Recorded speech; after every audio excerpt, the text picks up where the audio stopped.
আজকে যেটা করব প্রথমে সেটা হচ্ছে আমাদের ইউনিয়ন বাজেট ২০২৩। এটা আমাদের জন্য খুব একটা ইম্পোর্টেন্ট টপিক এবছর। যেহেতু এবছর হয়েছে, প্রতি বছরও হয়। তো ২০২৩ এর ইউনিয়ন বাজেট অনেক ডিটেইলস এ পড়তে গেলে অনেক কিছু পড়তে হবে। বাট আমাদের ফুড এশিয়ার জন্য যদি আসে, না আসার কথা, কিন্তু যদি আসে তাহলে যে উপর যতটুকু মানে না জানলেই নয়। ঠিক আছে? ততটুকু জেনে নেব। যদি কোয়েশ্চেন আসে ইন কেস, তাহলে সেই ফাঁকে বেঁচে যাওয়ার জন্য। ঠিক আছে? তো union budget, first of all এই কথাটা জানতে হবে সবাইকে যে আমরা এটা বলি ইউনিয়ন বাজেট, যখনই বাজেট পেশ করে তখনই বাজেট বলি, কিন্তু অ্যাকচুয়ালি বাজেট কথাটা আমাদের গোটা কনস্টিটিউশনে কোথাও নেই। ঠিক আছে? এই বাজেট কথাটাকে অ্যাকচুয়ালি আমরা মানে পড়ালেখার টার্মে যেটা বলা হয় সেটাকে বলা হয় এএফএস। কি বলা হয়? এএফএস। এর মানে হচ্ছে, যেটাকে আমরা ইংলিশে বলি অ্যানুয়াল ফিনান্সিয়াল স্টেটমেন্ট। তো এটা সবার ভুল ধারণা যে বাজেট কথাটা হয়তো কনস্টিটিউশন থেকে নেওয়া হয়েছে। বাজেট কথাটা কোথাও উল্লেখই নেই। অ্যানুয়াল ফিনান্সিয়াল স্টেটমেন্ট, আর সেটা কত নম্বর আর্টিকেলে? সেটা আর্টিকেল নম্বর ১১২। ঠিক আছে? তাহলে একটা জিকে কোয়েশ্চেন হলো কি, যে এই বাজেট বা অ্যানুয়াল ফিনান্সিয়াল স্টেটমেন্ট কত নম্বর আর্টিকেলে? আর্টিকেল নম্বর ১১২। আর এই বাজেটটা কত দিনের জন্য পেশ করা হয়? সেটা 1 ফিনান্সিয়াল ইয়ার। সেটা কবে থেকে শুরু হয়? 1st এপ্রিল থেকে শুরু হয়, দিয়ে শেষ হয় কবে? 31st March. কেমন? এই ফিনান্সিয়াল ইয়ারের জন্য একটা বাজেট পেশ করা হয়। তো এবছর যে বাজেট পেশ করা হয়েছিল তার ৩ টে মেন লক্ষ্য ছিল। যে বাজেটটা পেশ করেছে তার ৩ টে মেন লক্ষ্য ছিল, তাকে বেশ করে করা হয়েছে। ঠিক আছে? তো তার মধ্যে প্রধান লক্ষ্য কি? ১ম লক্ষ্য ছিল এমন এক বাজেট এবছর পেশ করা যাতে করে মেইনলি অপরচুনিটিস ক্রিয়েট করা। এগুলো লিখতে হবে না, এগুলো শুনে নাও। অপরচুনিটিস ফর ইউথ, মানে আমাদের এই যুব সমাজের জন্য, মানে চাকরি ক্রিয়েট করা, ব্যবসার মধ্যে ইনভেস্টমেন্টের মাধ্যমে চাকরি ক্রিয়েট করা, যে কোনো রকম ভাবে হোক চাকরি ক্রিয়েট করতে হবে। এটা ছিল এই ইউনিয়ন বাজেটের একটা অন্যতম লক্ষ্য। ঠিক আছে? সেকেন্ড কি? যেটা বললাম, জব ক্রিয়েশন। ঠিক আছে? চাকরি ক্রিয়েট করা। আর থার্ড একটা ছিল, সেটা হচ্ছে গ্রিন গ্রোথ। ঠিক আছে? যে আমরা আস্তে আস্তে এই ইলেকট্রিক ভেহিকলের দিকে যাচ্ছি, হাইড্রোজেন বেসড ফুয়েলের দিকে। ঠিক আছে? পেট্রোল ডিজেল কমিয়ে দিচ্ছি কারণ সেটা শর্টেজ দেখা যাবে ভবিষ্যতে। তো আমাদের এমনভাবে একটা ইন্ডিয়া গড়ে তুলতে হবে যাতে করে পরিবেশ সুস্থ থাকে, প্লাস ইকোনমিক্যালি স্ট্রঙ্গার হওয়া যায়। তো সেই বেসিস করে আমাদের এই ইউনিয়ন বাজেটটা তৈরি করা। তো এই ইউনিয়ন বাজেটটা ৭ খানা প্রায়োরিটি দিয়েছিল। এই ইউনিয়ন বাজেটের ৭ টা প্রায়োরিটি আছে। যে এই ৭ টা টপিকের উপর আমরা এবার টাকা খরচ করব। তো এই ৭ টা প্রায়োরিটিকে যখন ইউনিয়ন বাজেট পেশ করা হয়, তখন নাম দেওয়া হয়েছিল সপ্তঋষি। ঠিক আছে? আমি ৭ টা টপিক বলে দিচ্ছি, দিয়ে কোয়েশ্চেন কিভাবে আসতে পারে সেটাও বলে দিচ্ছি। তো সপ্তঋষির মধ্যে ৭ টা কে? ঠিক আছে? ফার্স্ট হচ্ছে ইনক্লুসিভ ডেভেলপমেন্ট। আমি মানে বলে দিচ্ছি। ইনক্লুসিভ ডেভেলপমেন্ট মানে হচ্ছে, যেটা হিন্দিতে বলে সবকা সাথ সবকা বিকাশ। ঠিক আছে? সবাইকে সাথে নিয়ে একটা ওভারঅল ডেভেলপমেন্ট করা। Not only for youth, old age, তারপরে মাইনর, সবাইকে নিয়ে একটা ওভারঅল ডেভেলপমেন্ট করা। ইনক্লুসিভ ডেভেলপমেন্ট, যেটাকে হিন্দিতে সবকা সাথ সবকা বিকাশ। ঠিক আছে? ২ নম্বর ছিল reaching the last mile. Reaching the last mile মানে আমরা জেনারেলি ফোকাস করি হয়তো আরবান দিকে, যত ডেভেলপমেন্ট হয় দেখবে সিটিতে বা এই সাইডে। এবার লক্ষ্য ছিল যে এই বাজেটটা যেন মেড ফর তাদের জন্য হয় যে আমরা একদম শেষ অবধি যেন পৌঁছাতে পারি। তার জন্য কি, কি দরকার? একটা গ্রামের একদম প্রত্যন্ত গ্রামে যদি উন্নতি করতে চাই, তার জন্য ১ম দরকার আমার ট্রান্সপোর্ট, ঠিক আছে? কানেক্টিভিটি। তো যাতে তার জন্য এই দিকে যাতে নজর দেওয়া হয়, এটা একটা প্রায়োরিটি ছিল। ঠিক আছে? ৩ নম্বর কি ছিল? ইউথ পাওয়ার। আগেই বললাম যে এবছর ইউথদের জন্য অনেক কিছু টার্গেট করা হয়েছে। ৪ নম্বর কি ছিল? Financial sector. যে আমাদের ফিন্যান্সিয়াল সেক্টরের দিকটাও আমাদেরকে দেখতে হবে। ঠিক আছে? ৫ নম্বর যেটা বললাম একটু আগে, গ্রিন গ্রোথ। যে আমাদেরকে ডেভেলপ করলেই হবে না। অনেক সময় কি হয়, ডেভেলপ করতে গিয়ে অতিরিক্ত ইন্ডাস্ট্রিয়ালাইজেশন হয়ে যায়, দিয়ে পলিউশন হয়, ঠিক আছে? তো র‍্যাংকের দিক থেকে অনেক নিচে চলে যায়। তো কিন্তু ওটা করলে হবে না। আমাদেরকে এগুলো সব করতে হবে কিন্তু পরিবেশ বাঁচিয়ে। গ্রিন গ্রোথ, ঠিক আছে? ৬ নম্বরে কি? Unleashing the potential. Unleashing the potential. ঠিক আছে? আমাদের একটা ক্ষমতা আছে। সেই ক্ষমতাকে up to the best use করা। যেমন আমরা কিছু, কিছু প্রোডাক্ট এর ক্ষেত্রে আমরা টপ এক্সপোর্টার। মানে আমরা সবথেকে বেশি রপ্তানি করি গোটা ওয়ার্লড এ। ঠিক আছে? সেটা বিভিন্ন খাদ্যদ্রব্য হতে পারে, বিভিন্ন রকম প্রোডাক্ট হতে পারে।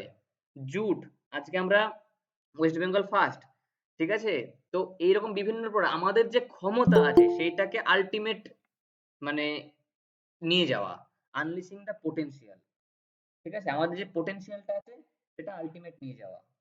আর লাস্ট কি? সেটা হচ্ছে ইনফ্রাস্ট্রাকচার অ্যান্ড ইনভেস্টমেন্ট। খেয়াল করলে দেখবে এই যে এই জিনিসটার উপর এখন খুব জোর দিয়েছে রিসেন্ট, এখন রাইট নাও ইনফ্রাস্ট্রাকচার, যে যে যতগুলো জিনিস তৈরি হচ্ছে, ইনফ্রাস্ট্রাকচার তৈরি হচ্ছে প্রচুর। সেটা বিল্ডিং হতে পারে, সেটা ট্রান্সপোর্ট বা সিস্টেম হতে পারে, সেটা যে ক্ষেত্রে হতে পারে। আর যদি ইনফ্রাস্ট্রাকচার ডেভেলপ হয়, যদি ট্রান্সপোর্ট ডেভেলপ হয়, তাহলে একটা জিনিস বুঝতে হবে যে আজকে যদি ভারতের এই প্রান্ত থেকে এই প্রান্তে একটা ট্রান্সপোর্ট সিস্টেম ভালো হয়, আজকে যদি আমি যে কোনো জায়গা থেকে, আগে যেমন নর্থ নর্থ ইন্ডিয়া যেতে গেলে প্রচুর প্রবলেম ক্রিয়েট হতো, টানেল ছিল না ভালো। এখন যেমন কানেক্টিভিটি ভালো হয়েছে, তো কানেক্টিভিটি ভালো হলেই বিজনেস বাড়বে, আর বিজনেস বাড়লেই সেখানে ইনভেস্টমেন্ট আসবে। তো দিস ইজ দ্য মোটো। বোঝা গেল সপ্তঋষি, ৭টা প্রায়োরিটি। আর এই ৭টা প্রায়োরিটি নিয়ে এইটাকে বলা হয় যে এই ৭টা যদি আমরা করতে পারি, সেটা হয়ে যাবে আমাদের অমৃতকাল। ঠিক আছে? আমরা অমৃতকাল, আমাদের 75 ইয়ার হলো আজাদী কা অমৃত মহোৎসব, যেটা কিছুদিন আগেই হলো। এইটা হচ্ছে আমাদের অমৃতকাল। এগুলো যদি আমরা করতে পারি সেটা আমাদের অমৃতকাল। এইটা আমাদের টার্গেট যে উই হ্যাভ টু রিচ অমৃতকাল। ওই অমৃতকালে পৌঁছাতে গেলে আমাদেরকে এই ৭টা জায়গায় ফোকাস করতে হবে। আর সেটাই ছিল এই বছরের বাজেটের বৈশিষ্ট্য। কারোর কোনো ইস্যু এখন অবধি? না স্যার। সবার বোঝা গেছে? হ্যাঁ দাদা। এখন অবধি কিন্তু হ্যাঁ কিছু দাদা, বুঝে লেখার গেছি। কোশ্চেন আসার মতো নেই। কোশ্চেন আসার মতো এই জিকে টপিক একটাই ছিল যে কত নম্বর আর্টিকেল, বাজেটে কি বলা হয়, অ্যানুয়াল ফিনান্সিয়াল স্টেটমেন্ট, আর ফিনান্সিয়াল ইয়ার কখন থেকে শুরু হয় কখন শেষ হয়। ঠিক আছে? এবার এবার জানতে হবে যে বাজেটে অনেক কিছু ঘোষণা করেছে, তার মধ্যে কি কি আমাকে বেসিক জানতে হবে, যেটা না জানলেই নয়। ঠিক আছে?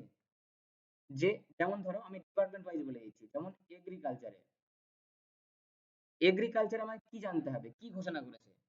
এটা ঘোষণা করেছে যে আমাদের যে এই যে ইন্ডিয়া আছে, এই ইন্ডিয়াকে কি বানাবে?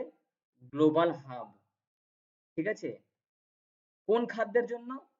সেটা হচ্ছে মিলেট, যেটা পড়িয়েছিলাম।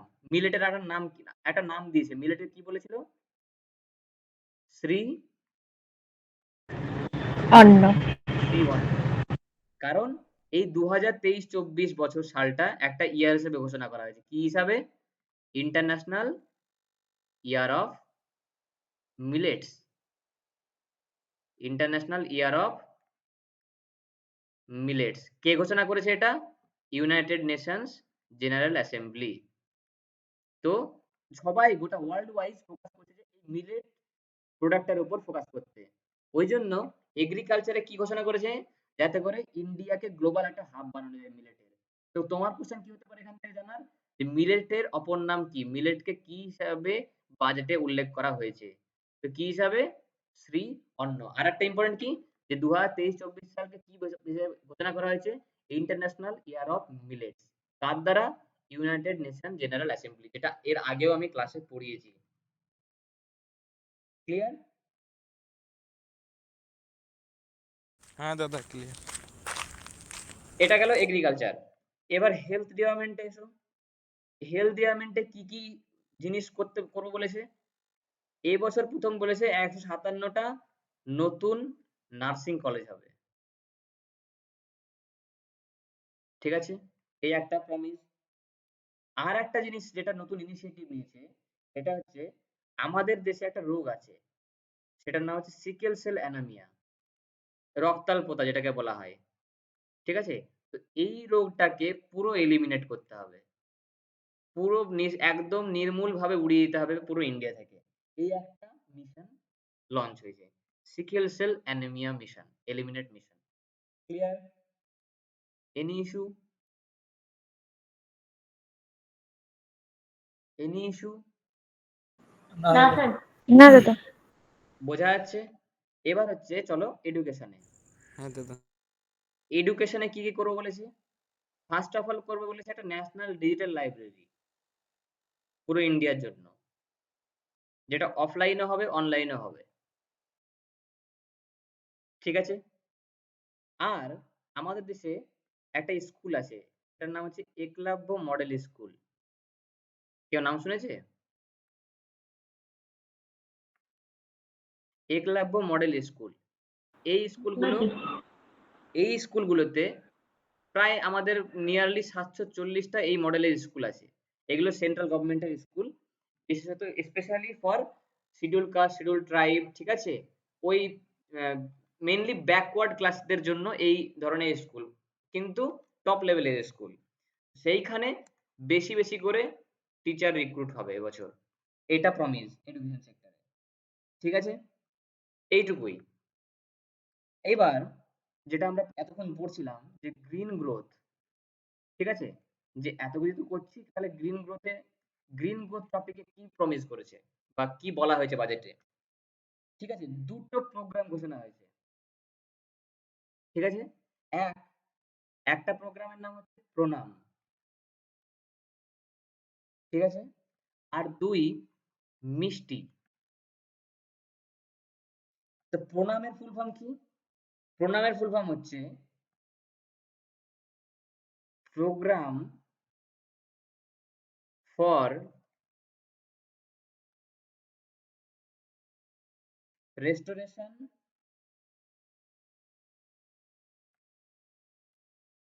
অ্যাওয়ারনেস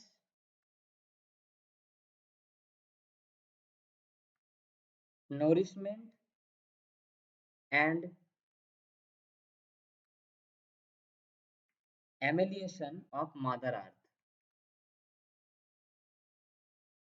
মানে এক কথায় পুরো প্রকৃতির খেয়াল রাখা। ঠিক আছে?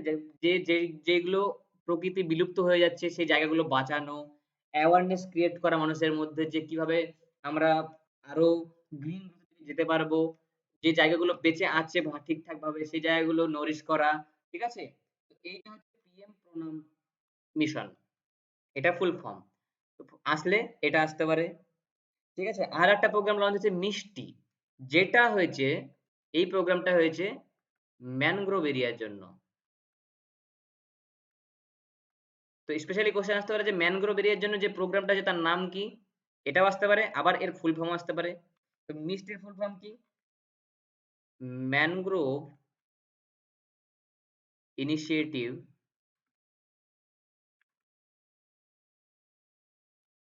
For shoreline habitats and tangible incomes। ঠিক আছে? তো ম্যানগ্রোভ এরিয়াকে আমাদেরকে বাঁচাতে হবে। ম্যানগ্রোভ ইনিশিয়েটিভ নিতে হবে যাতে করে ওই এরিয়ায় যারা বাস করে, এই যে শোর লাইন হ্যাবিট্যাটস, ওই এরিয়ায় যারা বাস করে তারাও ভালোভাবে থাকতে পারে। প্লাস যদি ম্যানগ্রোভ এরিয়াকে আমরা ডেভেলপ করতে পারি, তো ওইখানে টুরিস্ট অ্যাট্রাকশন বেশি হয়। তো ওখান থেকে ইনকামও আসবে। তার জন্য এই প্রোগ্রাম লঞ্চ করা হয়েছে মিষ্টি। ঠিক আছে? Any problem? Any problem? না দাদা। ঠিক আছে, এটা গেল গ্রিন গ্রোথ। এবার হচ্ছে ফিসকাল। এই একটা টার্ম সম্বন্ধে তোমাদের জানতে হবে যে ফিসকাল কিভাবে। দেখো, আমরা ইকোনমিক্স পড়তে গিয়ে দুটো টার্ম পাই। পলিসি, একটা হয় ফিসকাল পলিসি। পলিসি দু ধরনের হয়, ফিসকাল পলিসি আর হয় মনিটারি পলিসি। ঠিক আছে? তো আমাদের দেশে ফিসকাল পলিসি ডিসিশন নেয় গভর্নমেন্ট অফ ইন্ডিয়া। ঠিক আছে? যত ধরনের ফিসকাল পলিসি হবে, যে কোথায় কি টাকা যাবে, কোথায় কি হবে, কিন্তু মনিটারি পলিসি সবসময় আমাদের ডিসাইড করে আরবিআই। এটা মাথায় রাখবে, জাস্ট জাস্ট এইটুকু। ঠিক আছে? আমি ইকোনমিক্সে যাচ্ছি না। তো ফিসকাল পলিসিতে কি কি চেঞ্জ হয়েছে, ঠিক আছে, বা কি কি নতুন আপডেট হয়েছে জানার আছে। দুটো জিনিস জানার আছে। এক, এবছর প্রথম ঘোষণা করেছে যে আমরা আমরা তো এই যে সেন্ট্রাল গভর্নমেন্ট, একদম হেডে কে আমাদের সেন্ট্রাল গভর্নমেন্ট, আর নিচে কে স্টেট গভর্নমেন্ট। তো সেন্ট্রাল গভর্নমেন্ট সব স্টেট গভর্নমেন্টকে টাকা দেয়, কেন্দ্র সরকার সব রাজ্য সরকারকে টাকা পাঠায়। ঠিক, কিন্তু সেই টাকা কিন্তু আবার সেন্ট্রাল গভর্নমেন্ট ব্যাক নিয়ে নেয়। ঠিক আছে? যে কোনো রকম ভাবে হতে পারে, সেটা ট্যাক্সের মাধ্যমে হতে পারে বা ধার দিতে পারে সেন্ট্রাল গভর্নমেন্ট। এবার প্রথম ঘোষণা করেছে যে 50 বছরের জন্য 50 ইয়ার ইন্টারেস্ট ফ্রি লোন দেবে। কাকে? স্টেট গুলোকে। যদি কোনো স্টেট চায় যে, যদি আমাদের ওয়েস্ট বেঙ্গল মনে করে যে আমার এই জায়গায় ডেভেলপমেন্ট করতে হবে, আমি সেন্ট্রালের কাছ থেকে ধার নেব 1000 কোটি টাকা। তা আগে কি হতো, 1000 কোটি ধার নিলে তার উপর একটা ইন্টারেস্ট থাকতো মিনিমাম। তো এবছর ঘোষণা করেছে যে 50 বছরের জন্য ইন্টারেস্ট ফ্রি লোন দেওয়া হবে স্টেট গুলোকে ডেভেলপমেন্টের জন্য। ঠিক আছে? আর একটা জিনিস হয়েছে, সেটা হচ্ছে চেঞ্জ ইন ইনকাম ট্যাক্স। ঠিক আছে? কেমন চেঞ্জ হয়েছে? আগে যদি কারো ইনকাম বছরে 0 থেকে 2.5 লাখ অবধি থাকতো, তাকে কোনো ট্যাক্স দিতে হতো না। সেটা চেঞ্জ হয়ে এবছর হয়েছে 0 থেকে 3 লাখ। 0 থেকে 3 লাখ অবধি কারো ইনকাম থাকলে তাকে কোনো ট্যাক্স দিতে হবে না। তো ট্যাক্সের স্ল্যাবটা এখন কেমন আছে একবার জাস্ট দেখে নাও। যে এখানে যদি 0 থেকে 3 হয়, তার পুরো নীল। 3 থেকে 6 লাখ কারো ইনকাম হলে তাকে ট্যাক্স দিতে হবে 5%। ঠিক আছে?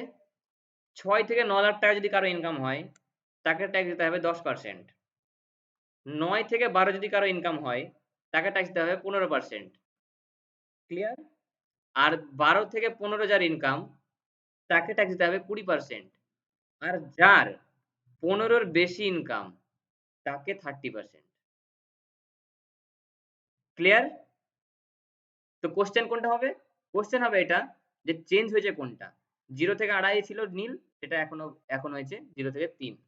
তাদের কোনো টাকা লাগবে না। ক্লিয়ার? Any problem? না দাদা, ক্লিয়ার। এবার এবার এই কনটেক্সটে একটা দুটো জিনিস জানার আছে। সেটা হচ্ছে আমাদের যে এই যে টাকা, যেটাকে আমরা রুপি বলি, ঠিক আছে? দুটো জিনিস জানতে হবে। এক, আমাদের সরকারের টাকা আসে কোত্থেকে সবথেকে বেশি, আর টাকা যায় কোথায়। ঠিক আছে? দুটো জিনিস খুব ভালোভাবে জানার, যে রুপিস কাম কোত্থেকে আসে আর যায় কোন ক্ষেত্রে সবথেকে বেশি, কিভাবে জানতে হবে? তো আমাদের যে সরকারের ইনকাম, তার মধ্যে 34% ইনকাম আসে, সেটা কি থেকে? সেটা হচ্ছে বরোইং অ্যান্ড লায়াবিলিটিস। মানে হচ্ছে এটা, সরকার অনেকে টাকা ধার দেয়। ঠিক আছে? বিভিন্ন ইন্ডাস্ট্রিয়ালিস্ট হতে পারে বা কোনো সেক্টর হতে পারে বা কোনো অর্গানাইজেশন হতে পারে, তার পরিবর্তে একটা ইন্টারেস্ট নেয়। তো ওইখান থেকে সরকারের সব থেকে বেশি ইনকাম। ঠিক আছে? 34%। তারপরে সব থেকে বেশি ইনকাম হয় 70%, সেটা হচ্ছে GST, goods and service tax. আমরা যে ট্যাক্সটা পে করি, কোম্পানি যে ট্যাক্স পে করে, ওই ট্যাক্স থেকে সরকারের 70% ইনকাম। 15% আসে 15% আসে ইনকাম ট্যাক্স থেকে ডিরেক্ট। যারা চাকরি করে তাদের ইনকাম ট্যাক্স থেকে, প্রফেশনাল। ঠিক আছে? 15% আসে কর্পোরেশন ট্যাক্স থেকে, কোম্পানির ট্যাক্স থেকে। ক্লিয়ার? আর এবার দেখো টাকা যায় কোথায়? এগুলো টাকা আসলো এই জায়গাগুলো থেকে। তোমাকে জাস্ট এটা জেনে রাখতে হবে যে কত পার্সেন্ট কোত্থেকে আসে। এবার টাকা যায় কোথায়? ঠিক যেমন টাকা ধার দেয়, ভারত সরকারও বিভিন্ন জায়গা থেকে টাকা নেয়। সেটা বাইরের কোনো ইন্টারন্যাশনাল অর্গানাইজেশন হতে পারে, ঠিক আছে? বা যে কারো কাছে হতে পারে। তো টাকা যায়ও ঠিক সেভাবে। 20% চলে যায় ইন্টারেস্ট পেমেন্টে।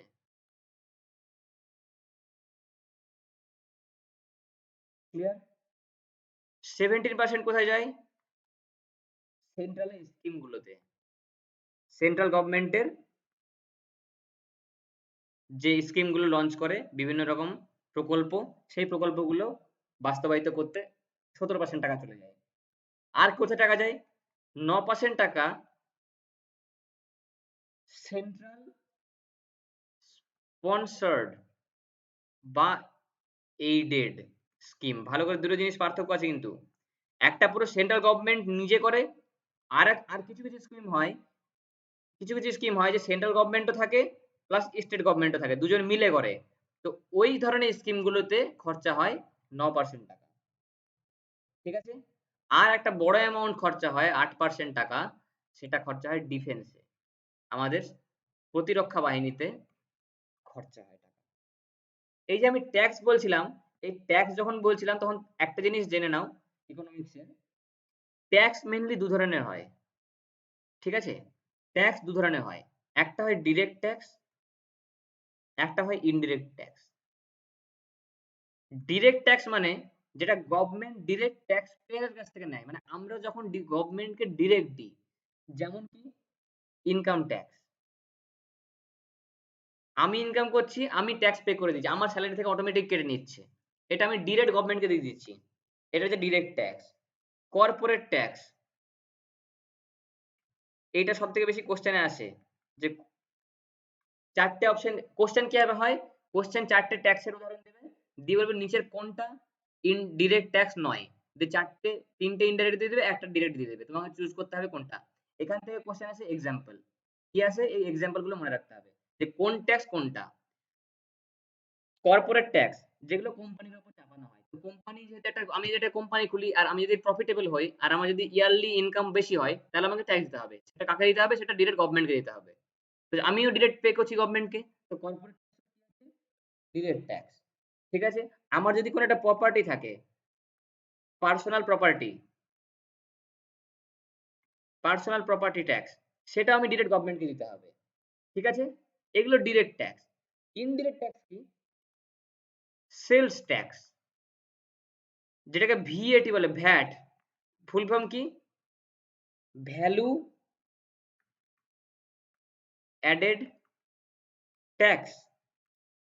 জিএসটি, জিএসটি আমরা কিভাবে পে করি? ধরো সাপোজ আমি একটা বাজারে গিয়ে কিছু একটা কিনলাম, সেখানে আমাকে আমাকে বিলে দেখালো জিএসটি, আমি কিন্তু গভর্নমেন্টকে দিলাম না, আমি ওই দোকানদারকে দিলাম। দোকানদার যখন সেটা কারো কাছ থেকে কিনেছিল, সে তাকে দেবে। এইভাবে একটা চেন ওয়াইজ যায়। ঠিক আছে? তো জিএসটি আমরা কোনো ডিরেক্ট পে করি না, তো জিএসটি হচ্ছে ইনডিরেক্ট ট্যাক্স। ক্লিয়ার? এই উদাহরণগুলো দিয়ে কোশ্চেন হয়, সেলস ট্যাক্স, ভ্যাট, জিএসটি, এই তিনটা মনে রাখবে। Indirect, income tax, corporate tax, property tax হচ্ছে ডিরেক্ট ট্যাক্স। বোঝা গেল? আর এই ডিরেক্ট ট্যাক্স এগুলো দেখাশোনা করে কে? দুটো অর্গানাইজেশন আছে। ইনডিরেক্ট ট্যাক্স দুজন আলাদা আলাদা করে। ডিরেক্ট ট্যাক্স দেখাশোনা করে কে? CBDT, central board of direct tax. ঠিক তেমনই CBIT, central board of indirect tax. এটা একটা অর্গানাইজেশন, এটা একটা অর্গানাইজেশন। এগুলো দেখাশোনা করে, এদের দেখাশোনা করে। ক্লিয়ার? Till now? হ্যাঁ দাদা, ক্লিয়ার। কোনো query?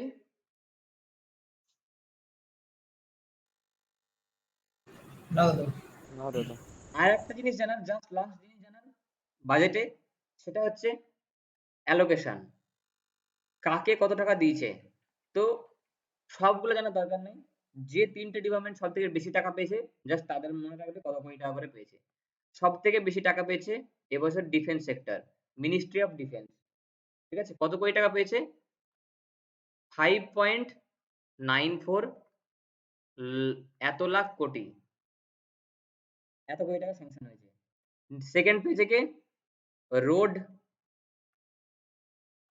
Transport and highway department. কত কোটি টাকা পেয়েছে? 2.7 লাখ crore। আর থার্ডে পেয়েছে রেলওয়ে, ঠিক আছে, 2.4 লাখ crore। এদের মধ্যে সব থেকে বেশি ইম্পর্টেন্ট কোনটা? তিনটাই মনে রাখতে হবে, কিন্তু সব থেকে বেশি ইম্পর্টেন্ট রেলওয়েটা। এবার তোমার মনে হতে পারে 3 নম্বরে আছে, এই কেন সব থেকে বেশি ইম্পর্টেন্ট? তার কারণ এর আগেও বাজেটে এই ডিপার্টমেন্ট গুলোতে এত টাকা দেওয়া হয়েছে, কিন্তু ফর দ্য ফার্স্ট টাইম ইন্ডিয়ার বাজেটে রেলের জন্য এত কোটি টাকা দেওয়া হয়েছে, যার জন্য এটা একটা হেডলাইনও ছিল যে এবছর রেলে প্রচুর খরচ হবে, রেল প্রচুর ডেভেলপ হচ্ছে। দেখতেই পাচ্ছ বুলেট ট্রেন, ঠিক আছে, বন্দে ভারত এক্সপ্রেস প্রচুর ডেভেলপ হচ্ছে। এই তো এবছর প্রথম রেলওয়েতে তো এটা কোশ্চেন আসতেই পারে যে রেলের জন্য কত কোটি টাকা বরাদ্দ হয়েছে, ঠিক আছে, 2.4 লাখ crore। কারণ কোন কোশ্চেন আছে? না দাদা। না দাদা। ক্লিয়ার? বাজেট শেষ, কারো কোনো কোশ্চেন নেই তো? না দাদা। ঠিক আছে।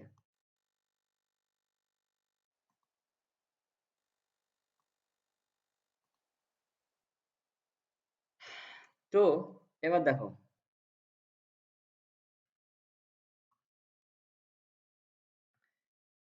এবার আমরা পড়বো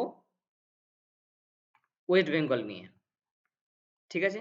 ওয়েস্ট বেঙ্গলে আগের দিন কিছু টপিক হয়েছিল, আজকে বাকি টপিকগুলো করে দেবো, ঠিক আছে। ওয়েস্ট বেঙ্গলে একটা টপিক আগের দিন হয়নি, সেটা হচ্ছে এগ্রিকালচার। এগ্রিকালচারে কি কি পড়তে হবে, ঠিক আছে। ফার্স্ট অফ অল যখন এগ্রিকালচার আমি আসলাম, তো ওভারঅল এগ্রিকালচার যদি আমি দেখি, সেই হিসাবে আমরা হচ্ছি সেকেন্ড লার্জেস্ট ফিশ প্রডিউসিং, আমরা সেকেন্ড লার্জেস্ট ফিশ প্রডিউস করি, মাছ উৎপাদন করি। তাহলে ফার্স্ট কে? ফার্স্ট হচ্ছে অন্ধ্রপ্রদেশ। তারপরে আমরা হচ্ছে সব থেকে বড় মাছ উৎপাদন করি, ঠিক আছে। পুরো ইন্ডিয়ার 66% জুট, পাটের রিকোয়ারমেন্ট, পাট আমাদের ওয়েস্ট বেঙ্গল থেকে যায়।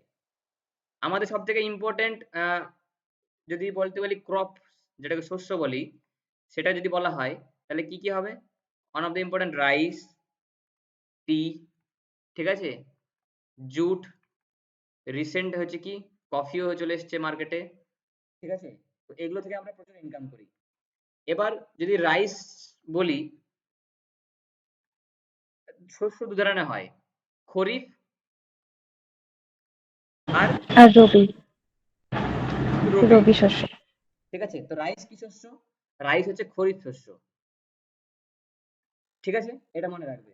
রাইস সম্বন্ধে কোশ্চেন আছে অনেক সময় যে রাইস কি শস্য, খরিফ শস্য, কত ডিগ্রি টেম্পারেচার লাগে, 24 ডিগ্রি টেম্পারেচার লাগে। এগুলো ফালতু লিখছি না, কিন্তু আমি প্রত্যেকটা কোশ্চেন আসে বলেই লিখছি, একটাও এক্সট্রা পড়াচ্ছি না। জল কত, বৃষ্টিপাত কত লাগে? 150 থেকে 300 সেন্টিমিটার জল লাগে, ঠিক আছে। পাট, পাট পাটেও টেম্পারেচার সেম লাগে, 24 ডিগ্রি সেন্টিগ্রেড তাপমাত্রায় ভালো হয় সব থেকে।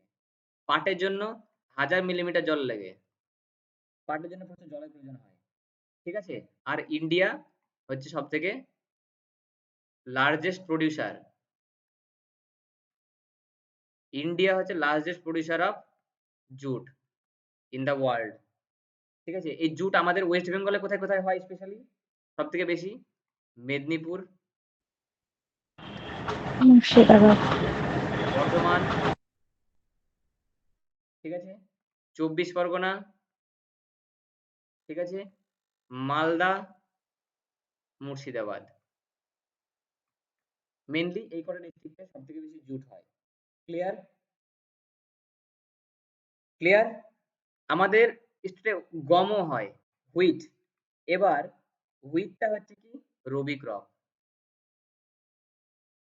মেনলি হালকা করে মনে রাখবে যে যেগুলো বেসিক্যালি শীতকালীন ক্রপ, শীতকালের দিকে পালন করা হয়, জন্মানো হয়, সেগুলোকে আমরা রবি ক্রপ বলি, ঠিক আছে। একটা বেসিক আইডিয়া দিলাম। হুইট এটা হচ্ছে রবি ক্রপ, এটা কোথায় কোথায় হয়? Mainly Nadia plus Murshidabad. Clear? আর এই দুটোই হচ্ছে আমাদের ওয়েস্ট বেঙ্গলের মধ্যে হাইয়েস্ট। এবার তোমাকে যদি জিজ্ঞেস করে যে ওয়েস্ট বেঙ্গলে হাইয়েস্ট হুইট গম প্রডিউসিং স্টেটকে, গম প্রডিউসিং ডিস্ট্রিক্ট কোনটা? এটা হচ্ছে নদিয়া আর মুর্শিদাবাদ।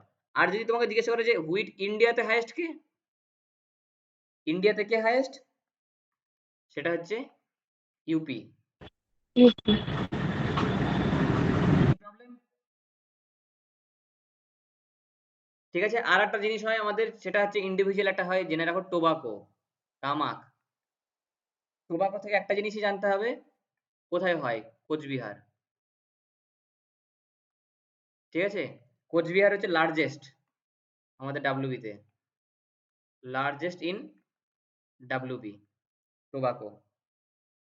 এনি কনফিউশন এখন অবধি? না দাদা। কোনো কনফিউশন আছে? না দাদা। না দাদা। ঠিক আছে, এবার যে টপিকটা করব সেটা হচ্ছে হাইড্রো পাওয়ার প্রজেক্ট ওয়েস্ট বেঙ্গলের। ডিটেলসে যাব না, জাস্ট এটুকু জানবো যে এই প্রজেক্টগুলো কোথায় হয়েছে, ঠিক আছে, কবে হয়েছে, যে যে যে প্রজেক্টে যেটা জানা দরকার। ঠিক আছে, তো মোটামুটি ধরো ওই ৬-৭টা মতো পড়তে হবে যেগুলো জানার। যেমন হচ্ছে ১ নম্বরে হচ্ছে জলঢাকা। নাম কি? Jaldhaka hydro power project. ঠিক আছে, আমি পুরোটা লিখছি না। Hydro power project Jaldhaka HP লিখে দিলাম, কেমন? Jaldhaka hydro power project. Hydro power project কোনগুলো? যেগুলো আমরা বাঁধ বলি না, হাইড্রো পাওয়ার বাঁধের উপর যে টারবাইন ঘুরিয়ে বিদ্যুৎ উৎপাদন করা হয়, ওইগুলো হচ্ছে হাইড্রো পাওয়ার প্রজেক্ট। তো সেগুলো বেসিক্যালি কোনো নদীর ওপরেই করা হয়, কারণ তাছাড়া সেগুলো থেকে হাইড্রো পাওয়ার ইলেকট্রিসিটি হবে না। তো জলঢাকা হাইড্রো পাওয়ার প্রজেক্ট, এটা কেন ইম্পর্টেন্ট, এখান থেকে কি জানতে হবে? এখান থেকে জানতে হবে যে এটা অ্যাকচুয়ালি ব্রিজ হিসেবে কাজ করে কোথায় যাওয়ার জন্য? To go Bhutan. ভুটান যেতে গেলে আমাদেরকে এই জলঢাকা হাইড্রো পাওয়ার প্রজেক্টের উপর দিয়ে যেতে হবে। তো ওটা অ্যাকচুয়ালি ব্রিজ হিসেবে কাজ করে কি, কোথায় যাওয়ার জন্য? ভুটান। এই পাওয়ার প্রজেক্ট থেকে এটুকুই জানার। ঠিক আছে, নেক্সট কি? ম্যাসাঞ্জোর, যেটা আমরা বলি ম্যাসাঞ্জোর হাইড্রো পাওয়ার প্রজেক্ট। ঠিক আছে, এইটা জানতে হবে কোন নদীর তীরে? সেটা হচ্ছে ময়ূরাক্ষী, ময়ূরাক্ষী রিভারের উপর।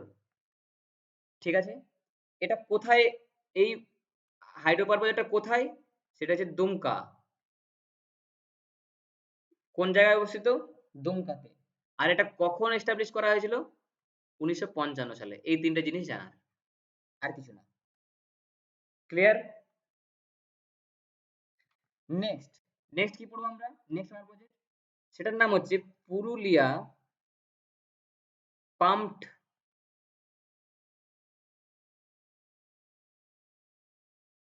Storage project.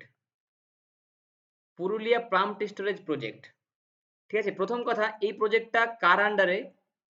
এটা হচ্ছে WBSEDCL এর আন্ডারে, মানে যে আমাদের কারেন্ট সাপ্লাই করে, West Bengal state electricity distribution corporation limited. ঠিক আছে, এটা কোথায় আছে? পুরুলিয়াতে, নাম শুনে দেখা যাচ্ছে পুরুলিয়াতে। ঠিক আছে, এটা স্পেশালি আছে অযোধ্যা হিলস এর উপর। ঠিক আছে, ক্লিয়ার? আর এটা ২০০৮ সালে এটাকে শুরু করা হয়। কারো কোনো ইস্যু? কারো কোনো ইস্যু? না। নেক্সট হচ্ছে Rammam hydro electric project. Rammam hydro electric project, এটা হচ্ছে নর্থ বেঙ্গলের একটা প্রজেক্ট, যেটা থেকে জানার নেই, জাস্ট এটা জেনে রাখতে হবে যে নর্থ বেঙ্গল, মানে এটা মনে রাখবে, এটা প্রায় ৫০ কিলোমিটার দূর অ্যাওয়ে ফ্রম ঘুম স্টেশন। ঘুম যে স্টেশন আছে সব থেকে উঁচু, ওইখানে এই হাইড্রো পাওয়ার প্রজেক্টটা অবস্থিত। ঠিক আছে, নর্থ বেঙ্গলে। ঠিক আছে, রাম্মাম, এখান থেকে আর কিছু জানার নেই। আর একটা নর্থ বেঙ্গলে আছে যেটা জানতে হবে, সেটা হচ্ছে তিস্তা। তিস্তা, এই একটা নাম আছে এর পুরো, Teesta low dam for hydro power project, এটার নাম। এবার এই প্রজেক্টটা যেমন কার ছিল, WBCDSL এর ছিল, ঠিক তেমনই এই প্রজেক্টটা হচ্ছে কার, NHPC। এর ফুল ফর্ম কি, national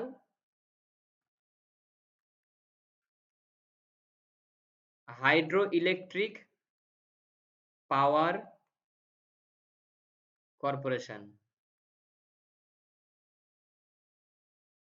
national hydro electric power corporation, Teesta low dam for hydro electric power project. ঠিক আছে, এটা কোথায় আছে, এটা দার্জিলিং এ। ঠিক আছে, দার্জিলিং এ কত সালে এস্টাবলিশ করা হয়েছিল, 2016 সালে। ক্লিয়ার? ঠিক আছে, আর আরেকটা জিনিস জেনে রাখবে, ওই দার্জিলিং এ আরেকটা আছে, দার্জিলিং ঠিক না, দার্জিলিং থেকে 12 কিলোমিটার দূরে, এটার নাম হচ্ছে সিদ্রাপং। কি নাম, Sidrapong hydro electric power project. এটা কেন ইম্পর্টেন্ট, কারণ হচ্ছে এটা হচ্ছে আমাদের সব থেকে পুরনো, ওল্ডেস্ট। ঠিক আছে, আর একটা জিনিস জেনে রাখতে হবে, কি নাম, সেটা হচ্ছে কংসাবতী। কংসাবতী রিজার্ভয়ার প্রজেক্ট। ঠিক আছে, এটা কোথায়, এই প্রজেক্টটা 3টে স্টেটকে জোগাড় করছে, সেটা হচ্ছে কে কে, বাঁকুড়া, মেদিনীপুর, হুগলি, 3টে স্টেটকে নিয়ে এই পাওয়ার প্রজেক্টটা চলছে। জাস্ট জেনে রাখা, উপর উপর টাচ করে যাওয়া। ঠিক আছে, আর দুটো বাকি আছে ইম্পর্টেন্ট, সেটা হচ্ছে ময়ূরাক্ষী রিজার্ভয়ার প্রজেক্ট, ওটা বললাম না, মেসেঞ্জারটা বলেছি না। আর একটা যেটা হ্যাঁ সব দাদা। সব থেকে ইম্পর্টেন্ট, সেটা যেটা আমরা জানি, ডিভিসি ফুল ফর্ম কি, Damodar valley corporation. Damodar valley corporation. ঠিক আছে, এখান থেকে কি জানতে হবে, এই দামোদর ভ্যালি, দামোদরটা অ্যাকচুয়ালি, দামোদর নদী কোথায়, আমাদের ওয়েস্ট বেঙ্গলের, আমাদের যদি এরকম ওয়েস্ট বেঙ্গল হয়, দামোদর এই ঝাড়খণ্ড বিহার থেকে দামোদর নদী আসে। ঠিক আছে, যেটাকে বাংলা দুঃখ বলা হয়। তো এই দামোদর নদীতে যদি এই এই কারণে করা হয়েছিল, প্রথম যখন এই দামোদর ভ্যালি কর্পোরেশন শুরু করা হয়, সেটা হচ্ছে 1948 সাল। কে কে করেছিল, তখনকার যে গভর্নমেন্ট অফ ইন্ডিয়া ছিল, কেন্দ্র সরকার, ওয়েস্ট বেঙ্গল গভর্নমেন্ট আর বিহার গভর্নমেন্ট, এই তিনজন মিলে এই দামোদর ভ্যালি কর্পোরেশন শুরু করেছিল 1948 সালে। কারণ প্রতি বছর বন্যা হতো এখান থেকে, এই দামোদর নদী থেকে। তো এইটা প্রজেক্ট শুরু করা হয়েছিল। আর কি কোশ্চেন হতে পারে এখান থেকে, যে এই পুরো ভ্যালি কর্পোরেশনটাকে এখন হ্যান্ডেল করে কে, এখন হ্যান্ডেল করে ডাব্লিউবি। তো সেটা কবে তুলে দেওয়া হলো ওয়েস্ট বেঙ্গলের হাতে, 1964 সালে। 1964 সালে পুরো দায়িত্বটা আমাদেরকে দিয়ে দিল, ওয়েস্ট বেঙ্গলকে। ক্লিয়ার? ক্লিয়ার? হ্যাঁ দাদা। হ্যাঁ এইগুলো দাদা ছিল ক্লিয়ার। হাইড্রো পাওয়ার প্রজেক্ট, এর থেকে বেশি পড়ার দরকার নেই। নেক্সট যেটা পড়বো সেগুলো হচ্ছে ড্যাম, যে আমাদের ওয়েস্ট বেঙ্গলে কটা ড্যাম আছে, সেই ড্যামগুলো কোন নদীর ওপর। ঠিক আছে, তো যেগুলো পরীক্ষায় আসে সেগুলোই পড়বো, তার বেশি পড়বো না। 1 নম্বর হচ্ছে মৈথন ড্যাম, মাইথন যেটাকে আমরা বলি, সেটা কোন নদীর ওপর, কে বলতে পারবে, দামোদর। এই দামোদর নদীর ওপর 3খানা ড্যাম আছে, একটা হচ্ছে মাইথন, 2 হচ্ছে পাঞ্চেত, আর হচ্ছে দুর্গাপুর ড্যাম। মনে থাকবে, মাইথন, পাঞ্চেত, দুর্গাপুর ড্যাম। ক্লিয়ার? দামোদর নদীর ওপর। ঠিক তেমনি আর কোন নদীর ওপর ড্যাম আছে, দেখবে তুমি যদি বহরমপুর থেকে সিউড়ি যাও, ঠিক আছে, বহরমপুর থেকে সিউড়ি যেতে গেলে একটা ব্যারেজ ক্রস করতে হয়, সেটার নাম হচ্ছে তিলপাড়া। তো ওটাও একটা ড্যাম, তিলপাড়া ড্যাম, সেটা কোন নদীর ওপর, ময়ূরাক্ষী। কোন নদীর ওপর, ময়ূরাক্ষী। বোঝা গেল? তিস্তা ড্যাম, নাম শুনি বোঝা যাচ্ছে কার হবে, তিস্তা ড্যাম, তিস্তা নদীর ওপর। ক্লিয়ার? ফারাক্কা, যেটা আমরা সবাই জানি, ফারাক্কা ড্যাম কোন নদীর ওপর? এটা আমি বলবো না, কোন নদীর ওপর? ভাগীরথী। ভাগীরথী? গঙ্গা। তারপরে ম্যাসাঞ্জোর, সবাই বেড়াতে যায় যেখানে, ম্যাসাঞ্জোর ড্যাম, সেটা কোন নদীর ওপর? সেটাও এই ময়ূরাক্ষী নদীর ওপর। এই ড্যামের আরেকটা নাম আছে, যাকে বলা হয় কানাডা ড্যাম। কারণ হচ্ছে এই ড্যামটা যখন প্রথম উদ্বোধন করা হয়েছিল তখন কানাডার ফরেন মিনিস্টার এসেছিল। ঠিক আছে? তো ওই জন্য এই ড্যামটাকে অনেক সময় কানাডা ড্যাম বলেও উল্লেখ করা হয়। ঠিক আছে? আর দুটো ড্যাম আছে, সেটা হচ্ছে তিলাইয়া ড্যাম। এটা কোশ্চেনে আসে, এই নামটা খুব আনকমন নাম, ওই জন্য এটা কোশ্চেনে দিয়ে দেয়। তিলাইয়া ড্যাম, এটা হচ্ছে বরাকর নদীর উপর। ঠিক আছে? বর্ধমানে, বর্ধমান, BWN লিখে দিলাম। আর কংসাবতী, সেটা কংসাবতী। ঠিক আছে? ক্লিয়ার? ক্লিয়ার? হ্যাঁ দাদা ক্লিয়ার। হ্যাঁ দাদা। তো ওয়েস্ট বেঙ্গলের মোটামুটি সব জিনিস কভার হলো। এবার একটা জিনিস যেটা সব থেকে বেশি পড়তে হবে, সেটা হচ্ছে ওয়েস্ট বেঙ্গলের স্কিমস, ওয়েস্ট বেঙ্গলের প্রকল্প। এটা খুব ভালো করে পড়তে হবে। যতগুলো প্রকল্প আজ অব্দি হয়েছে, যেগুলো সব থেকে বেশি খবরে আছে, সেখান থেকে প্রতি বছর একটা করে কোশ্চেন দেয়। যেমন আগের বছরই এই WBCS মনে হয় কোশ্চেন দিয়েছিল এই থেকে, কন্যাশ্রী প্রকল্প থেকে। ঠিক আছে? তো প্রকল্পগুলো আমাদের জন্য ইম্পর্টেন্ট। ঠিক আছে? তো এবার আমরা কি পড়বো? স্কিমস। কার? ওয়েস্ট বেঙ্গলে। তো প্রথম স্কিম, গল্পের মতো শুনবে, প্লাস এটাও নেবে, মনে থাকবে। ঠিক আছে? প্রথম স্কিম হচ্ছে গীতাঞ্জলি। নামগুলো তো আবার খুব ভালো আমাদের ওয়েস্ট বেঙ্গলের প্রকল্পের, সব শ্রী লাগিয়ে দেবে লাস্টের দিকে। ঠিক আছে? গীতাঞ্জলি, এটা কত সালে? 2011 সালে লঞ্চ হয়েছিল। ঠিক আছে? তো এটার কি উদ্দেশ্য ছিল? যারা প্লেন, এটার উদ্দেশ্য ছিল 70,000 টাকা। আর যারা যারা জঙ্গল মহলে বাস করে তাদেরকে 70,000 টাকা। আর যারা সুন্দরবন এরিয়াতে থাকে তাদেরকে 75,000 টাকা করে দেওয়া হবে। ঠিক আছে? ঘর বাড়ি বানানোর জন্য গীতাঞ্জলি, জাস্ট এইটুকু। এরকম ভাবে ডিটেলস একটু করে জেনে রাখতে হবে। কোশ্চেন এর মধ্যে থেকেই হয় যে স্কিমটা কেন, ঠিক আছে, বা কার জন্য। ক্লিয়ার? হ্যাঁ। নেক্সট হচ্ছে সবলা।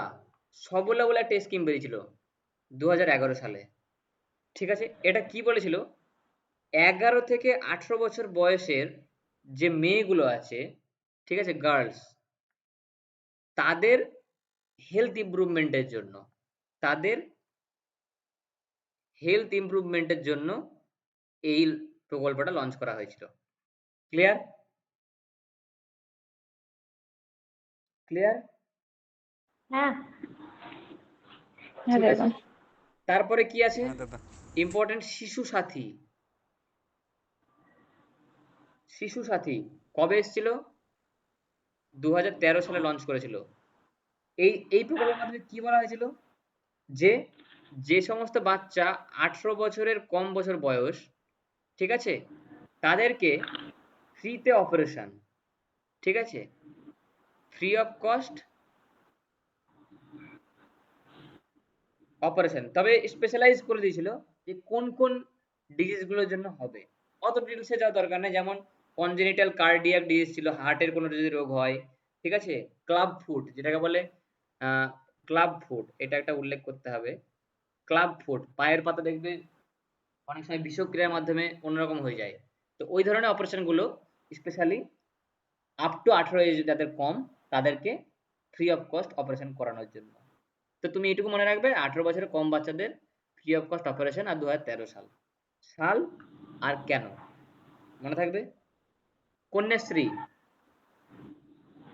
কন্যাশ্রী আমার থেকে তোমরাই ভালো বলতে পারবে, বলো। 13। 2013 একটা হলো, আর কি? আর কি বলো? বার্ষিক কত 1,000 টাকা দেওয়া হয়, আর 18 বছর পরে 25,000 টাকা।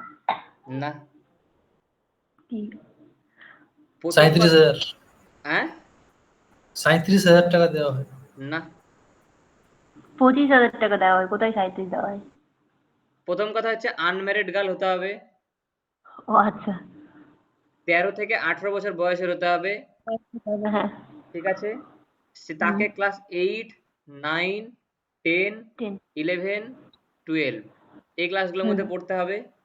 তাহলে আর তার ফ্যামিলি ইনকাম যদি 1.2 লাখের কম হয় তাহলে সে বছরে ক টাকা করে পাবে? 1000 টাকা। নট 1000, 750 টাকা। না, আর ওটা তো 1000 করে দিতে পড়ে। আমি লঞ্চের কথা বলছি, আচ্ছা, ঠিক আছে? আর তারপরে এটা বাড়িয়ে 1000 করলো, সেটা রিসেন্ট। আর তারপরে যদি 18 বছরের পরে হয়ে যায় তখন ক টাকা? 25,000। অন টাইম 25,000 টাকা। এটা কিন্তু বছরে না, ঠিক আছে? কন্যাশ্রী এরকম একটা ছিল, আরো প্রকল্প ছিল, ওই 13 সালেই বের করেছিল, যার নাম হচ্ছে মধুর স্নেহ। এই বাংলাগুলো ইংলিশে লেখাও চাপ, ঠিক আছে? 2013 সালে। এটা হচ্ছে, এটা খুব ইম্পর্ট্যান্ট এই কারণে, কারণ এটা হচ্ছে ইন্ডিয়ার মধ্যে প্রথম, ইন্ডিয়াস ফার্স্ট, ঠিক আছে? অ্যান্ড সব থেকে modern, most modern human milk bank. Human milk bank, যে সমস্ত বাচ্চাদের মা মারা যায় তাদের জন্য ইন্ডিয়ার মধ্যে প্রথম আর সব থেকে মডার্ন হিউম্যান মিল্ক ব্যাংক, যেটা এসএসকেএম হাসপাতালে, যেটাকে আমরা পিজি বলি, ওই হাসপাতালে খোলা হয়েছিল এই প্রকল্পের মাধ্যমে। ঠিক আছে? আর কি আছে? শিক্ষাশ্রী, এবার শ্রী চলে এসছে। 14। শিক্ষাশ্রী কত? 2014। 14। এটা আমরা ভুল ভাবি যে, এটা ভাবি যে সবার জন্য, এটা সবার জন্য নয়, ঠিক এসসি আছে? এসটি দের দুটো কেস, এক নম্বর হতে হবে এসসি হতে হবে আর ছাত্রকে, এসটি। আর 5 থেকে ক্লাস 8 অবধি এই দুটো কেস মিলতে হবে, তবেই সে শিক্ষাশ্রী পাবে, ঠিক আছে? আর কি ছিল? গতিধারা। 14। গতিধারা নাম শুনেই মনে হচ্ছে গতি, স্পিড, তার মানে কোনো একটা সাইকেল মানে ট্রান্সপোর্ট টাইপের হবে, ঠিক আছে? সাইকেল যাওয়া না, গাড়ি এটাই ভুল কেনার জন্য ভাববে। টাকা দেওয়া। গাড়ি এটা হচ্ছে, কেনার জন্য টাকা। এটা একটা লোন, এটা মানুষকে লোন দেবে, ও সেই ঠিক যে আছে? গতিধারা যে উবের ট্যাক্সি গুলোতে ইয়ে থাকে ওগুলো। হ্যাঁ, কাইন্ড অফ, যেটা সেন্ট্রালের ওটা। লোন আপ টু হ্যাঁ 1 লাখ অবধি, ঠিক আছে? যাদের মান্থলি ইনকাম 25,000 এর কম, ঠিক আছে? যাতে করে তারা বাইক, কার, ট্রাক এক্সেট্রা কমার্শিয়াল পারপাসের জন্য ইউজ করবে। টু বাই কার বা ট্রাক, কিন্তু সেটা কমার্শিয়াল পারপাসের জন্য, নট নিজস্ব, যে টাকা ধার দিলাম আমি নিজের জন্য কিনে নিলাম, ঠিক আছে? তাহলে হবে না। তাহলে কি হলো? যার 25,000 টাকা কম ইনকাম তাকে আপ টু 1 লাখ টাকা অবধি লোন কার গাড়ি কেনার জন্য কমার্শিয়াল পারপাসে ইউজ করবে, যাতে গতিধারা, ঠিক আছে? আর একটা ইম্পর্টেন্ট আছে কি? লোক প্রসার প্রকল্প। লোক প্রসার এই ওয়ার্ডটা দেখে বোঝা যাচ্ছে কোনো একটা আর্টিস্টিক ব্যাপার আছে, ঠিক আছে? তো এটা কাদের জন্য? এটা ফোক আর্টিস্ট, ঠিক আছে? যারা ফোক গীতি, এই কি বলে বাংলাতে, কি বলে এটাকে? লোকশিল্পী। লোকগীতি, ফোক আর্টিস্ট, ঠিক আছে? ফোক আর্টিস্ট যারা 18 থেকে 60 বছর বয়স, ঠিক আছে? তাদেরকে 1000 টাকা পার মান্থ, ঠিক আছে? 1000 টাকা পার মান্থ দেওয়ার জন্য আর্টিস্টদেরকে, এটার জন্য লোক প্রসার প্রকল্প, ঠিক আছে? Any problem? শুনতে মজা লাগছে এগুলো, বলো? এটা কত সালে? লোক প্রসার, লোক প্রসার 2014, ঠিক আছে? এই লোক প্রসারটা, দাঁড়াও মনে করতে দাও, লোক প্রসারটা একবার চেক করে নেবে, হ্যাঁ? মেবি 2014 বাট এটা একটু চেক করে নেবে কেউ। ঠিক আছে? সবুজ সাথী। সবুজ সাথী কে সবুজ বলবে? কে বলবে? 2016 2016 15। সবুজ সাথী প্রকল্পটা কি? হচ্ছে সাইকেল দেওয়াটা। হ্যাঁ, সাইকেল দেওয়া। 2015 ঠিক আছে? বাইসাইকেল কাদেরকে? ক্লাস নবম 9 থেকে দ্বাদশ থেকে থেকে 12। 12 এইটা তোমার কোশ্চেন। ঠিক আছে? বাইসাইকেল সবাই জানে, কিন্তু কোন ক্লাস? 9 থেকে 12। ঠিক আছে? সবুজ সাথী। ক্লিয়ার? তারপরে হয়েছিল কি? খাদ্য সাথী। এটা 16 খাদ্য সাথী 2016। এটা কি জিনিস? যে সমস্ত এই সময় বিপিএল ফ্যামিলি আছে, বিপিএল মানে বিলো পভার্টি লাইন, যারা দারিদ্র্য সীমার নিচে, যে সমস্ত বিপিএল ফ্যামিলি আছে তাদেরকে, ঠিক আছে, 2 টাকা প্রতি 2 মাসে টাকাতে চাল 5 10 কিলো টাকা করে চাল বা গম, 10 কিলো করে দিয়েছিল না? 5 কিলো করে 2 টাকা করে দাম, 2 টাকা হুম। পার কেজি। হুম। ঠিক আছে? এটা প্রথমে চালু হয়েছিল খাদ্য সাথী। বোঝা গেল? তোমার কোশ্চেনে এটা হ্যাঁ আসবে, তার বাইরে আসবে না। ক্লিয়ার? খাদ্য সাথী। তারপরে কি হলো? আর কি জানা আছে? Safe drive, safe life. Save life. কত সাল? হলো 2016। এখান থেকে শুধু সাল মনে রাখতে হবে, কারণ এখান থেকে জিজ্ঞেস করবে না যে কেন করা হয়েছে, এটা সবাই জানে। ঠিক আছে? ক্লিয়ার? ক্লিয়ার? হ্যাঁ দাদা। সবুজশ্রী। সবুজশ্রী গাছ নাকি হুম। না অবশ্যই গাছ রিলেটেড, কিন্তু কাকে দেওয়া হবে? যাতে করে এনভায়রনমেন্টকে প্রোটেক্ট করা যায়।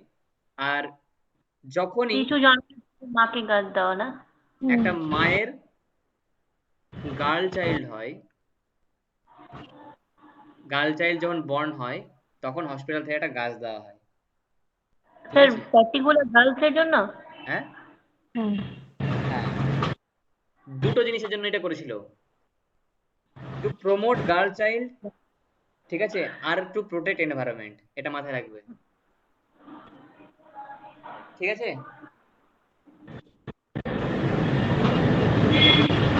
এটা কি বলবে? কি এটা ওই তো বিয়ের জন্য, রূপশ্রী রূপশ্রী বিয়ের জন্য 12 এর পর রূপশ্রী রূপশ্রী এককালীন 50,000 টাকা করে দেবে 2018 রূপশ্রী 2018-তে। 2018। 12 এর কম না, 18 বছরের বেশি হতে মানে হবে। মানে 18 বছরে, হ্যাঁ মানে 12 পাস করতে হবে, 18 মানে যাই বছরের হোক। বেশি হতে হবে। একবারই হুম। দেবে। সেটা কত টাকা? 50,000 টাকা। 25,000 টাকা বিয়ের দাদা টাইমে। 50,000 টাকা করে দিচ্ছিল শুনছিলাম যে আমি। শুনলে শুনলে হবে না, ডেটা এটাই। ও, ঠিক আছে? আর একটা হচ্ছে উৎকর্ষ বাংলা। এটা জাস্ট এটুকু জেনে রাখবে যে উৎকর্ষ এটা বাংলা 2016 কার সঙ্গে রিলেটেড। এটা সাল জিজ্ঞাসা করে না, একবারও কোশ্চেন আসেনি এখন অবধি। এইটুকু জেনে রাখবে, যেটা নিজস্ব স্কিল ডেভেলপমেন্টের জন্য, যাতে করে মানুষ নিজেই স্কিল ডেভেলপ করতে পারে, দিয়ে নিজেই নিজে চাকরি খুঁজে নিতে পারে। Self employment mainly. ঠিক আছে? এই রিলেটেড উৎকর্ষ বাংলা। ঠিক আছে? আর কি আছে? আর একটা ইম্পর্টেন্ট আছে, জল ধরো জল ভরো।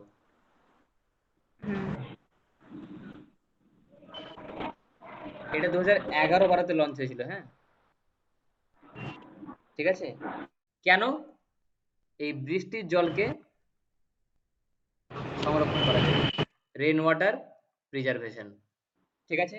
জল ধরো জল ভরো। ঠিক আছে? আর কি হয়েছে? নির্মল বাংলা। এটা কেন করা হয়েছিল? টু ল্যাট্রিন করার জন্য, টু কনস্ট্রাক্ট ল্যাট্রিনস, বাথরুমস, বাথরুম যাতে করে চারিদিকে নোংরামি না ছড়ায়। ঠিক আছে? গ্রামে গঞ্জে বাথরুম তৈরি করার জন্য নির্মল বাংলা। ঠিক আছে? আর লাস্টে যেটা আমরা কোনোদিন পাইনি, সেটা হচ্ছে যুবশ্রী। কত সালে? ঠিক 2004 সালে। ঠিক আছে? কাদের জন্য? এটা কি ধরনের প্রকল্প? এটা অ্যাকচুয়ালি ফিনান্সিয়াল অ্যাসিস্ট্যান্স, মানে আর্থিক সহায়তা কাদেরকে? Unemployed youth. আনএমপ্লয়েড ইউথ যারা 18 বছরের বেশি বয়স। ঠিক আছে? যুবশ্রী। বোঝা গেল? হ্যাঁ দাদা, এটা কি লোন নাকি টাকা এরকম দিয়ে দেবে? হ্যাঁ? এটা কি লোন যুবশ্রীটা নাকি না, টাকাটা না, দিয়ে দেবে, মানে যে ফিনান্সিয়াল অ্যাসিস্ট্যান্স এটা। লোন না, তাহলে আমি লোন লিখতাম। মানে যে কেউ ক্লেম করতে পারে, যে কোনো ছেলে? ক্লেম করতে পারে, কিন্তু পাবে কিনা সেটা সন্দেহ। ও, নেতাদের সাথে থাকলে পাওয়া যায় যুবশ্রী। হ্যাঁ? নেতাদের সাথে থাকলে যুবশ্রী পাওয়া যায়। কে কথা বললে এটা? কে বললে এটা? আমি সুমন। ও আচ্ছা, যুবশ্রী, হ্যাঁ ওটাই আর কি। তো যাই হোক, কারো কোনো প্রশ্ন? এগুলো করলেই হবে। ঠিক আছে? আর আর সরি, মোস্ট ইম্পর্টেন্ট, এই বছরই প্রথমের দিকে হয়েছে পাড়ায় সমাধান। দুয়ারে সরকারটাও তো আছে। ঠিক আছে? পাড়ায় সমাধান, দুয়ারে সরকার সবাই পারবে, যেগুলো পারবে না আমি করে দিচ্ছি। পাড়ায় সমাধান প্রকল্প, ঠিক আছে? এটা খুবই ইম্পর্টেন্ট। এটা রিলেটেড টু ওপেন ক্লাসরুম। এটা মনে রাখবে, যে একদম ওপেন গাছের তলায় ক্লাসরুম সিস্টেম তৈরি করছে।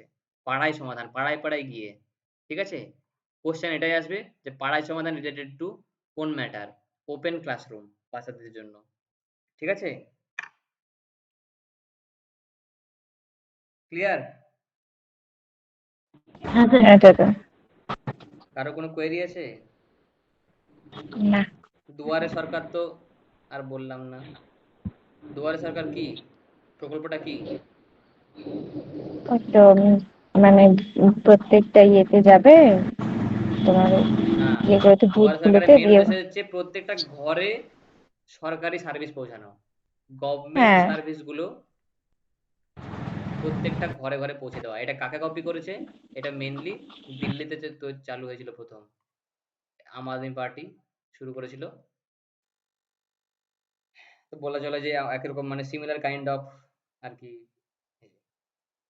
যখন দুয়ারে সরকার ইনিশিয়েটিভ লঞ্চ হয়েছিল, ঠিক তখনই এই একই সাথে পাড়ায় সমাধান এটাও লঞ্চ হয়েছিল। মানে মেনলি সলিউশন এট নেইবারহুড যেটাকে বলে। ঠিক আছে? পাড়ায় সমাধান এর এর লঞ্চ ইয়ার কত কেউ বলতে পারবে?